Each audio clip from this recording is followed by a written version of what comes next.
من قلب المعاناة ومن ورشات النجارة البسيطة في أحياء الدار البيضاء انبعث بركان لا يتوقف عن القذف. واش عمرك تخيلتي أن هذا المهاجم اللي كيرعب حراس أوروبا اليوم كان قبل سنوات قليلة كيضرب المسمار باش يصور طرف ديال الخبز؟ قصة اليوم ماشي غير على كرة القدم، هي قصة الصبر، الكفاح والإيمان بالحلم. اليوم في قناة إلترا أفريكا مغرب غنحكيو لكم المسيرة الأسطورية ديال المدمر أيوب الكعبي من الصفر إلى قمة المجد الأوروبي.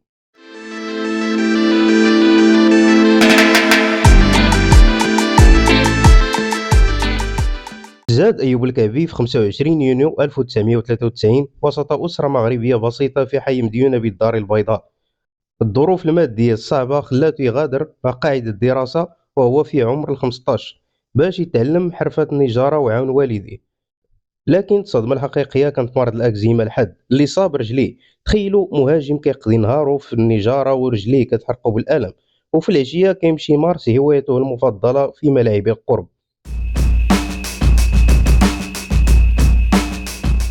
هذيك الرجلين اللي كانت كتعاني من الجروح هي نفسها اللي غتسجل أغلى الأهداف في تاريخ المغرب واليونان. البداية الحقيقية كانت مع نادي الرصين البيضاوي المعروف بالراك.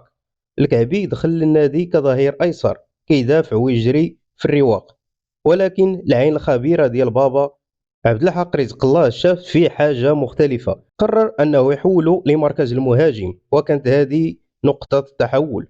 في موسم 2016-2017 الكعبي سجل 25 هدف في القسم الثاني،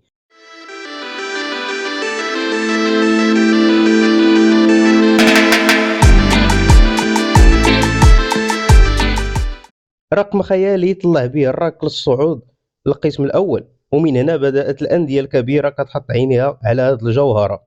انتقل أيوب الكعبي لنهضة بركان وبدأ يحصيد الثمار، فاز بكأس العرش، ولكن الانفجار العالمي كان في بطولة الشان 2018 بالمغرب.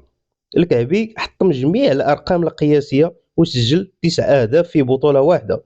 هذا الإنجاز خلاه يطير مع أسود الأطلس المونديال روسيا 2018، ومن ثم بدأت الرحلة الدولية من الصين بصفقة خيالية للعودة للوداد الرياضي اللي فاز معاه بالبطولة وكان هدافها ب 18 هدف وصولا لمحطات في تركيا وقطر. لكن القصة ديال الكعبي ما سالاتش هنا، الفصل الأجمل كان في اليونان مع أولمبياكوس.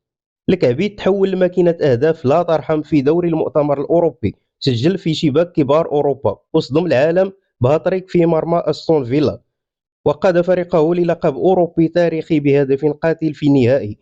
ولكن شنو هو السر اللي كيخلي أيوب الكعبي يتقن ضربات المقاس السيزو بهذه الطريقة الخرافية؟